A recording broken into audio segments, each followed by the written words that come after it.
Hi guys, బ్లాగ్లో అయితే మేమైతే న్యూ బైక్ కొండకి వెళ్తున్నాం. ఒకసారి బ్లాగ్ అయితే చూడండి గైస్. ఫ్రెండ్స్, ఈ వీడియో అయితే లాస్ట్ ఇయర్లో నేను తీసుకున్న పల్సర్ బైక్ వీడియో ఫ్రెండ్స్. నేను తీసుకున్నప్పుడు అప్పుడు బ్లాగే చేసాను కానీ అది అప్లోడే చేయలేదు. ఇప్పుడైతే నేను అప్లోడ్ చేసాను 1 year బ్యాక్ వీడియో అయితే ఇది గైస్. అయితే ఫ్రెండ్స్, నేను అప్పుడైతే 2025 మోడల్ పల్సర్ 150 తీసుకున్నాను. నాకైతే కాస్ట్ అయితే మాత్రం 144 అయితే పడింది. అది డిజిటల్ వెర్షన్. మనకు ఓల్డ్ కన్సోల్ వెర్షన్ ఉంది కానీ అది 140 అయితే పడింది. కానీ నేనైతే డిజిటల్ వెర్షన్ అయితే తీసుకున్నాను ఫ్రెండ్స్. నేను ఫస్ట్ అయితే పల్సర్ 220 అనుకుంటున్నాను కానీ తర్వాత 150 అయితే తీసుకున్నాను. ఎందుకంటే కొంచెం మెయింటెనెన్స్ తక్కువ ఉంటుంది చెప్పి అయితే నాకైతే 220 తీసుకొని ఉండేది. నేను 150 అయితే తీసుకున్నాను ఫ్రెండ్స్. ఇంకా మేమంతా ఫార్మాలిటీస్ అంతా అన్నీ ఇంకా సంతకాలు అయితే అన్నీ పడడానికి చాలా టైం అయితే పట్టింది. ఇంకా నేనైతే ఫైనాన్స్తో తీసుకున్నాను బండి అయితే. నేను డౌన్ పేమెంట్ ఒక 30,000 కట్టి అయితే బండి అయితే తీసుకున్నాను ఫ్రెండ్స్.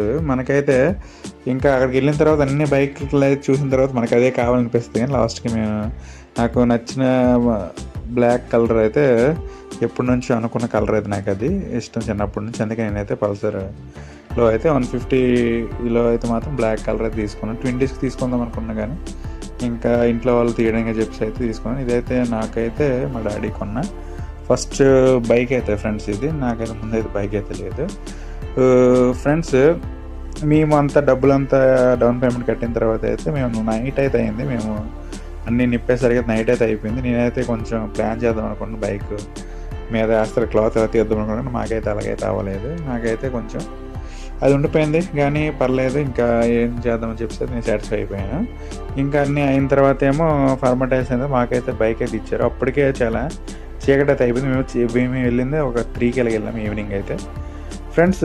ఆ టైంలో చాలా పల్సర్ బల్క్ ఓల్డ్ ఉండేవి. ఇప్పుడే చాలా మారిపోయి 2025 అన్నీ ఓల్డ్ ఉండేవి. తర్వాత జిఎస్టీ రావడం బాగా రేట్లు అయితే తగ్గాయి. ఒక 10,000 తగ్గింది. తర్వాత నాకు చాలా నీడ్ అని చెప్పి అయితే బైక్ అయితే నేను ఆ టైంలో అయితే తీసుకున్నాను జిఎస్టీ కన్నా ముందు ఫ్రెండ్స్. మేము అయితే కొంచెం ఈవినింగ్ వెళ్ళడం వల్ల అయితే నేను బైక్లో బయటకు వచ్చిన తర్వాత లుక్ అయితే మాత్రం ఇంకా ఇలాగైతే ఉంది. ఇంకా మా నాన్నగారు బైక్ దగ్గర జస్ట్ ఫోటో అయితే జస్ట్ వీడియో తీసి అయితే మేమైతే ఇంటికి అయితే వచ్చాము ఫ్రెండ్స్. ఈ విధంగా మా బైక్ పర్చేజ్ అయింది. నా లైఫ్లో అయితే ఫస్ట్ మా పేరెంట్స్ కొన్న బైక్ అయితే ఇది. నేను జాబ్ వచ్చాక అయితే మాత్రం ఖచ్చితంగా నా బైక్ తీసుకుందాం అనేసి నేను మనసులో అయితే అనుకున్నాను. ఇది ఫ్రెండ్స్ మరి నా వీడియో లైక్ చేయండి, షేర్ చేయండి, నా ఛానల్ సబ్స్క్రైబ్ చేసుకోండి. Okay, thank you friends.